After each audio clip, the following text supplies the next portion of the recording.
எனக்கு வந்து ஒரு 20 வயசு ஆகுது. எனக்கு வந்து கதை எழுதணும், டைரக்டர் ஆகணும் அப்படிங்கிற ஆசை இருக்கு. அதுக்கான முதல் படி என்ன அப்படின்னு கேட்டீங்கன்னா, நீங்க டைப்ஸ் ஆஃப் ஸ்கிரீன் பிளே தெரிஞ்சுக்கணும். அதுதான் அதுக்கான முதல் படி. நீங்க மக்களுக்கு எப்படி கதைய சொல்லணும்னு டிசைட் பண்றதே ஸ்கிரீன் பிளே தான். நான் வந்து இந்த மாரி ஸ்ட்ரக்சர்ல சொல்லப் போறேன் அப்படின்னு நீங்க நெனச்சீங்கன்னா, அதுக்கு ஏகப்பட்ட டைப்ஸ் இருக்கு. அத நீங்க மொத தெரிஞ்சுக்கணும். அதுக்கான வீடியோ தான் இது. Types of screenplay. என்னென்ன ஸ்கிரீன் பிளே இருக்குன்னு பார்த்துருவோமா? ஃபர்ஸ்ட் ஸ்கிரீன் பிளே என்னன்னு பார்த்தீங்கன்னா, லீனியர் ஸ்கிரீன் பிளே. ஸ்டார்ட்டிங் இருக்கும், மிடில் இருக்கும், எண்ட் இருக்கும். ட்விஸ்ட் அண்ட் டர்ன்ஸ் எதுவும் இருக்காது. மிடில்ல கொண்டு வந்து ஸ்டார்ட்டிங்க்கு முன்னாடி வைக்க மாட்டாங்க. ஸ்டார்ட்டிங்கை கொண்டு போய் எண்ட்ல வைக்க மாட்டாங்க. இந்த மாதிரி எந்த குழப்பமும் இருக்காது. ஸ்ட்ரைட்டா டிராவல் ஆகிட்டு இருக்கும். நீங்க வந்து 90ஸ்ல வந்த படங்கள், அதுக்கு முன்னாடி வந்த படங்கள்லாம் பார்த்தீங்கன்னா, இந்த ஸ்கிரீன் பிளே தான் மோஸ்ட்லி இருக்கும். எக்ஸாம்பிளுக்கு நீங்க படையப்பா எடுத்துக்கலாம். இப்போ வந்து தக் லைஃப் எடுத்துக்கலாம். இந்த மாதிரி கதைகள்லாம் வந்து லீனியர் ஸ்கிரீன் பிளேல தான் இருக்கும். படையப்பா ரொம்பவே எங்கேஜிங்கா கொண்டு போயிருப்பாங்க. லீனியர் ஸ்கிரீன் பிளேலே சக்சஸ்ஃபுல் ஆகலாம். ஆனா இப்ப மோஸ்ட்லி எல்லா டேரக்டரும் நான் லீனியர் தான் கையாளுறாங்க. ஏன்னா ஆடியன்ஸ் வந்து எங்கேஜிங்கா இருக்க மாட்டுது. எங்களுக்கு வந்து டோபமைன் ஹிட் வேணும், ஆக்ஷன் சீன்ஸ் வேணும், ட்விஸ்ட் அண்ட் டர்ன்ஸ் வேணும் அப்படின்னு கேட்கறதுனால இப்ப யாரும் அவ்வளவா லீனியரா எடுக்கிறத விரும்ப மாட்டாங்க. அப்படி எடுத்தாலும் ஃபிளாப்ல போய் முடியுது. ஸோ இப்போ டேரக்டர்ஸ் இந்த ஸ்கிரீன் பிளேவை கையில் எடுக்க கொஞ்சம் யோசிக்கிறாங்க. அடுத்து வந்து பாத்தீங்கன்னா நான் லீனியர் ஸ்கிரீன் பிளே. இது எப்படின்னு பாத்தீங்கன்னா, எல்லா கதைக்கும் ஸ்டார்ட் இருக்கும், மிடில் இருக்கும், எண்ட் இருக்கும். இப்போ அவங்க என்ன செய்வாங்கன்னா, எண்டை தூக்கி ஸ்டார்ட்ல போட்டுருவாங்க, ஸ்டார்ட்டை தூக்கி மிடில்ல போடுவாங்க, மிடில்ல தூக்கி எண்டை போடுவாங்க. இப்படி மாத்தி மாத்தி மாத்தி போட்டு குழப்பமாக்கி நம்மளுக்கு ஒரு கதையை சொல்லுவாங்க. அது வந்து பயங்கர என்கேஜிங்கா இருக்கும். கிரைம் த்ரில்லர்ஸ் ஃபுல்லாமே இப்போ இப்படிதான் எடுக்கிறாங்க. ஒரு கொலை நடந்திருக்கும். கொலை எப்போ வேணாலும் நடந்திருக்கலாம். அது மிடில்ல நடந்திருக்க ஒரு விஷயமா இருக்கும். அதை தூக்கி ஸ்டார்டிங்ல போட்டுருவாங்க. அதுல இருந்து கதை ஆரம்பிச்சு மூவ் ஆன் ஆகி போய்கிட்டே இருக்கும். இது இப்போ வர ஏகப்பட்ட படத்துல பார்த்துருப்பீங்க. விக்ரமுமே கமல் முதல்ல சாகுற மாதிரி காட்டுவாங்க. அதுக்கப்புறம் தான் கதையை சொல்லவே ஆரம்பிப்பாங்க. ஹீரோ முதல்ல செத்துருவாரா அப்படின்னு சொல்லிட்டு நம்ம ஆச்சரியப்பட மாட்டோம். எப்படி ஹீரோ உயிரோட தான் இருப்பான்னு நம்மளுக்கு தெரியும். பட் இருந்தாலும் அந்த மாதிரி நான் லீனியர் வேலை ஆரம்பிச்சா படம் வந்து ரொம்பவே நல்லா என்கேஜிங்கா போகும். இப்போ நீங்க ஒரு ஷார்ட் ஃபிலிம் எடுக்க போறீங்கன்னா கண்டிப்பா இத மாதிரி எடுக்க ட்ரை பண்ணுங்க. நான் லீனியரா கதையை சொல்ல ட்ரை பண்ணுங்க. அது வந்து உங்களுக்கு ஏரியா வாய்ப்பு வாங்கி தர அதிக வாய்ப்பு இருக்கு. கஜினி ஆகட்டும், வாரணமாயிரம் ஆகட்டும், அதுக்கப்புறம் பார்த்தீங்கன்னா விக்ரம் ஆகட்டும், இந்த மாதிரி கதைக்களம்லாம் நீங்க பார்த்தீங்கன்னா உங்களுக்கு இன்னும் புரியும். நான் லீனியர் தான் எப்படி இருக்கணும்னு சொல்லிட்டு உங்களுக்கு ரொம்ப நல்லாவே புரியும். மூணாவது ஸ்கிரீன் பிளே என்னன்னு பாத்தீங்கன்னா parallel or hyperlink screenplay. ஒரு ஸ்டோரி நடந்துகிட்டு இருக்கும், பேரலா அதுக்கு இன்னொரு ஸ்டோரி நடந்துகிட்டு இருக்கும். எந்த மாதிரி படங்கள்னு எக்ஸாம்பிள் சொல்லவா? மாநகரம் எடுத்துக்கலாம், இல்லாட்டி நம்ம சூப்பர் டீலக்ஸ் எடுத்துக்கலாம். அந்த கதைகள் எல்லாமே ஒரு பாயிண்ட்ல கனெக்ட் ஆகும். கண்டிப்பா மாநகரம் எடுத்துக்கிட்டீங்கன்னா வெவ்வேறு கதைகள் நடக்கும். எல்லாமே லாஸ்ட்ல ஒரு பாயிண்ட்ல வந்து ஜாயின் ஆகும். சூப்பர் டீலக்ஸுமே அதே தான். வெவ்வேறு கதைக்களங்களை காட்டுவாங்க. எல்லாமே ஒரு பாயிண்ட்ல ஜாயின் ஆகுற மாதிரி காட்டுவாங்க. இதுதான் parallel or hyperlink screenplay. அந்த வெவ்வேறு இடத்துல இருந்து வர கேரக்டர்ஸ் ஒரே இடத்துல ஜாயின் பண்ண போகுதுன்னா எவ்வளோ ஒர்க் தேவை அதுக்குன்னு சொல்லிட்டு யோசிச்சுக்கோங்க. பிகினஸா இருக்கீங்கன்னா இதை கையில் எடுக்காதீங்க. கொஞ்சம் எக்ஸ்பீரியன்ஸ் ஆன பிறகு இந்த மாதிரி ஸ்டோரிஸ் எழுதுங்க. லோகேஷோட ஃபர்ஸ்ட் படம் மாநகரம் தான். அவர் இவ்வளோ பெரிய டேரக்டரா இருக்கிறதுக்கு அந்த மாதிரி ஒரு கதைக்களத்தை எழுதி ஹேண்டில் பண்ணதான் காரணம்னு கூட சொல்லலாம். ஏன்னா அவ்வளோ ஈஸி இல்லைங்க. ஒவ்வொரு கேரக்டருக்கும் நீங்க வந்து கேரக்டர் ஆர்க் கரெக்டா அமைக்கணும். ஏன்னா ஒவ்வொரு கேரக்டரும் வெவ்வேறு இடத்துல இருந்து வர்றாங்க. அங்க ஒரு ஹீரோ இல்ல. நீங்க கதை 4 கதை 5 கதை எழுதுறீங்கன்னா 4 ஹீரோ 5 ஹீரோ அந்த இடத்துல இருக்கான். அந்த 5 பேருக்குமே கேரக்டர் ஆர்க் அப்படிங்கிறது ஒண்ணு வேணும். அந்த 5மே வேற லெவல்ல இருந்தாலும் அந்த கதை ஹிட் ஆகும். ஏன்னா எல்லாமே கனெக்ட் ஆக போகுது. இப்படி யோசிச்சு பாருங்க. இதெல்லாம் புல் ஆஃப் பண்ணக்கூடிய எக்ஸ்பீரியன்ஸ் உங்களுக்கு வேணும், திறமை உங்களுக்கு வேணும். ஃப்ரெஷராகவே நான் ரொம்ப திறமையாக தான்டா இருக்கேன், நான் ஷார்ட் ஃபிலிமே இந்த மாதிரி எடுப்பேன்டா அப்படின்னு நினைச்சீங்கன்னா இதை ட்ரை பண்ணி பாருங்க. இதுல நீங்க ஷார்ட் ஃபிலிம் எடுத்து சக்சஸ் ஆனீங்கன்னா கண்டிப்பா ஏரியா வாய்ப்பு கிடைக்கும். ஏன் டேரக்டரா கூட வாய்ப்பு கிடைக்க வாய்ப்பு அதிகமாக இருக்கு. But it's a complex story telling. நாலாவது ஸ்கிரீன் பிளே பார்த்தீங்கன்னா சர்க்குலர் ஆர் நெஸ்டட் ஸ்ட்ரக்சர் சொல்லுவாங்க. இது வந்து எப்படின்னா எங்க ஸ்டோரி ஆரம்பிக்குதோ அதே இடத்துல வந்து முடியும். அதாவது இப்போ ஸ்டார்ட் எங்க இருக்கோ எண்டும் அதே இடத்துல தான் இருக்கும். எக்ஸாம்பிள் சொல்லணும்னா புதுப்பேட்டை சொல்லலாம். செல்வராகவன் வந்து தனுஷ் வச்சு கதை சொல்ல ஆரம்பிப்பாரு. கொக்கி குமார் நான் எப்படி உருவானு தெரியுமான்னு சொல்லிட்டு சொல்ல ஆரம்பிப்பாரு. முடிகிற இடமும் அதே இடத்துல அந்த கதை எங்க சொல்ல ஆரம்பிச்சாலும் அந்த இடத்துல தான் வந்து முடியும். இந்த சர்க்குலர் ஸ்ட்ரக்சர் வந்து ரொம்பவே பார்க்க அழகா இருக்கும்.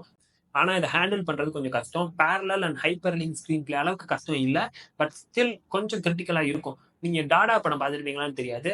அதுல ஃபர்ஸ்ட் சீன் ஃபர்ஸ்ட் ஃப்ரேம் பாத்தீங்கன்னா கெவினும் ஹீரோயினும் வந்து பெட்ல இருந்து எந்திக்கிற மாதிரி இருக்கும். 2 பேரும் படுத்திருப்பாங்க, எந்திக்கிற மாதிரி இருக்கும். அது முடியிறப்ப 2 பேரும் அதே இடத்துல ஆபீஸ் ரூம்ல படுத்திருப்பாங்க. ஊடால ஒரு கிட் இருப்பான். இது வந்து சர்க்குலர் ஸ்டோரி மோஷனான்னு கேட்டீங்கன்னா இது கிட்டத்தட்ட சர்க்குலர் ஸ்டோரி மோஷன் தான். பட் அதுல கதைக்களம் லிங்க் ஆகுதான்னு கேட்டீங்கன்னா அவ்வளவா லிங்க் ஆயிருக்காது. ஏன்னா மொதல் சீன்ல அவங்க 2 பேர் இருப்பாங்க, இப்ப 3 பேர் ஆயிட்டாங்க. சோ இதுல சர்க்குலர்லயே வரலாம், இல்லாட்டி லீனியராவும் மாறலாம். பட் ஸ்டில் நான் சொல்றேன் ஸ்கிரீன் பிளேலே இப்போ நீங்க ஒரு ஸ்கிரீன் பிளேல தான் கதை எடுக்கணும்னு அவசியம் இல்லை. இப்போ சூப்பர் டீலக்ஸ் எடுத்துக்கிட்டீங்கன்னா அது வந்து நான் லீனியரும் கலந்து தான் இருக்கும். நீங்க வந்து hyper link parallel screen play மட்டும் சூப்பர் டீலக்ஸ் எடுத்துக்க முடியாது. நான் லீனியராகவும் நிறைய விஷயங்கள் சொல்லியிருப்பாங்க. ட்விஸ்ட் அண்ட் டர்ன்ஸுமே உள்ள வச்சிருப்பாங்க சின்ன சின்ன இடத்துல. அதனால அது நான் லீனியருமே வரும். நீங்க ஒரு கதை சொல்ல போறீங்கன்னா ஒரு ஸ்கிரீன் பிளே தான் நான் சொல்லணுமான்னு கேட்டீங்கன்னா இல்ல. 2, 3 ஸ்கிரீன் பிளே கலந்தும் சொல்லலாம். பட் நீங்க யோசிச்சுக்கோங்க 2, 3 ஸ்கிரீன் பிளே வந்து கலந்து சொல்ற அளவுக்கு உங்களுக்கான திறமை உங்கள்ட்ட இருக்கா, ரைட்டிங் சென்ஸ் இருக்கான்னு யோசிச்சுக்கோங்க. இல்லாட்டி முதல் நான் லீனியர்ல ஸ்டார்ட் பண்ணுங்க. அப்புறம் நீங்க பேரலலு அதுக்கப்புறம் சர்க்குலர்னா போய்க்கலாம். 5வது டைப் ஆஃப் ஸ்கிரீன் பிளே என்னன்னு பார்த்தீங்கன்னா, ஹீரோஸ் ஜர்னி என்னோட ஃபேவரைட்னு சொல்லலாம். அதாவது ஒரு ஹீரோவோட கதையை முழுசா சொல்லியிருப்பாங்க. தமிழ்ல பார்த்தீங்கன்னா, அந்நியன் எடுத்துக்கலாம். அதுக்கப்புறம் ஜெர்சி எடுத்துக்கலாம். ஜெர்சி வந்து தெலுங்கு படம் தான். But still I bring it on. ஏன்னா செமையான மூவி. அப்புறம் பாகுபலி எடுத்துக்கலாம். பாகுபலி 1 அதுல வந்து நம்ம இன்னொரு பிரபாஸ் அதாவது சிவுவா அந்த கேரக்டர் வந்து எப்படி மலையை தாண்டி மேல போறான் அவனோட கேரக்டரா இருக்கலாம் முழுக்க முழுக்க காட்டியிருப்பாங்க. வில்லனை பெருசா காட்டியிருக்க மாட்டாங்க. அது வந்து முழுக்க முழுக்க சிவுவோட ஜேர்னியா தான் இருக்கும் பாகுபலி 1. ஸோ அதை நீங்க எடுத்துக்கலாம். ஹீரோவை மட்டும் வச்சு புல் ஆஃப் பண்ணி எடுத்துட்டு போற ஒரு விஷயமா தான் நம்ம ஹீரோஸ் ஜேர்னி ஸ்கிரீன் பிளேவை பார்க்கலாம். ஆனா ஷார்ட் ஃபிலிம் எடுக்கிறப்ப இதெல்லாம் எடுத்தீங்கன்னா கிரிஞ்சா மாற அதிக வாய்ப்பு இருக்கு. நான் உண்மையதான் சொல்றேன், சும்மா விளையாட்டுக்கு சொல்ல. பட்ஜெட் நிறைய இருந்தா இது மாதிரி எடுக்கலாம்.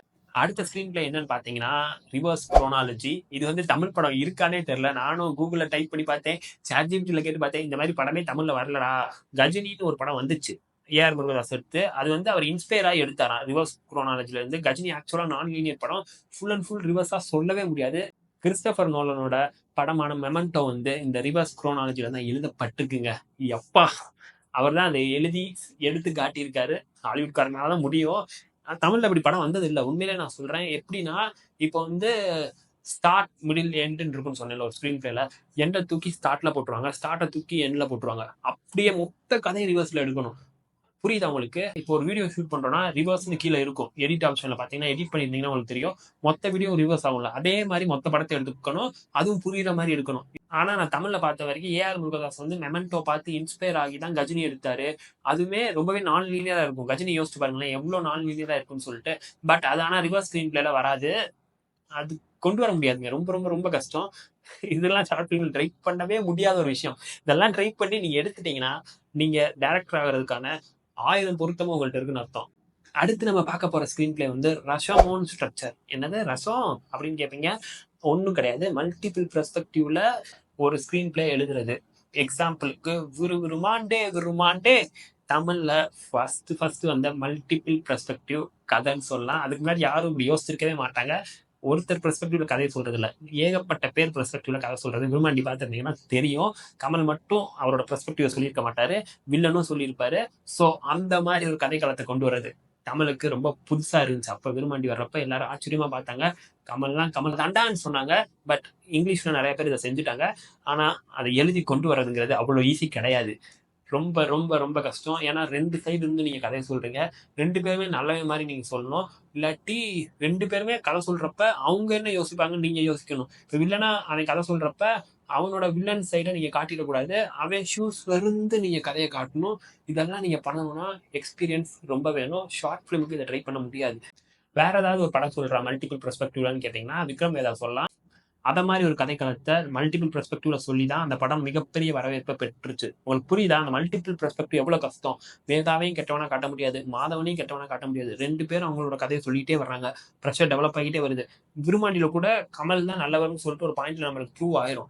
பட் விக்ரம் வேதால யார் நல்லவன் யார் கெட்டவன் அப்படின்னு சொல்லிட்டு ப்ரூவே ஆகாது. அந்த கேட் அண்ட் மவுஸ் கேம் அவ்வளோ அழகா இருக்கும். ஆனா எனக்கு விருமாண்டி தான் பிடிக்கும். ரொம்ப பிடிச்சதுன்னா விருமாண்டி தான் சொல்லலாம். பட் விக்ரம் வேதால அதை வந்து இன்னும் அழகா காட்டியிருப்பாங்க. விருமாண்டியில கமல் நல்லாவே நம்மளுக்கு தெரிஞ்சிடும். விக்ரம் வேதால நம்ம கடைசி வரைக்கும் முடிவே பண்ண மாட்டோம். விக்ரமா வேதாவான்னு சொல்லிட்டு முடிவே பண்ண முடியாது. அப்படியே மூவ் ஆன் ஆகி போய்கிட்டே இருக்கும். That's what screen play is. யோசித்து பாருங்க, இப்படி எழுதணும்னா எவ்வளவு திறமை வேணும்னு சொல்லிட்டு. பேசிக்கா ஸ்கிரீன் பிளேனா இத்தனை டைப்ஸ் இருக்குடா அப்படின்னு சொல்லிட்டு சொல்லியிருக்கேன். ஸ்கிரீன் பிளே தான் backbone of the story. அதை ஞாபகத்துல வச்சுக்கோங்க. நான் ஸ்கிரீன் பிளேனா என்னன்னா எக்ஸ்பிளைன் பண்ண விரும்பல. ஏன்னா அதெல்லாம் உங்களுக்கு தெரிஞ்சிருக்கும். டைரக்டர் ஆகணும்னு ஆசைப்பட்டா அதெல்லாம் தெரிஞ்சாதான் டேரக்டரே ஆக முடியும். ஏன்னா அது பேசிக்கான விஷயம். பட் டைப்ஸ் நிறைய பேருக்கு தெரிஞ்சிருக்காது. ஸ்கிரீன் பிளேனா என்னன்னு தெரிஞ்சிருக்கும், டைப்ஸ் தெரிஞ்சிருக்காது. அதுக்காக இந்த வீடியோ முழுக்க முழுக்க அது பிகினர் ஃப்ரெண்ட்லி. இந்த மாதிரி பிகினர் ஃப்ரெண்ட்லியா உங்களுக்கு வேற ஏதாவது சினிமா பத்தி தெரிஞ்சுக்கணும்னா அதை கமெண்ட்ல சொல்லுங்க. அதை பத்தி நான் பேசுறேன். It's Bharathi goodbye sharing affair. மறக்காம என் சேனலுக்கு சப்ஸ்கிரைப் பண்ணி விட்டுருங்க. அப்பதான் மோர் சினிமா கண்டென்ட்ஸ் உங்க வீடு தேடி வந்து சேரும். பாய்.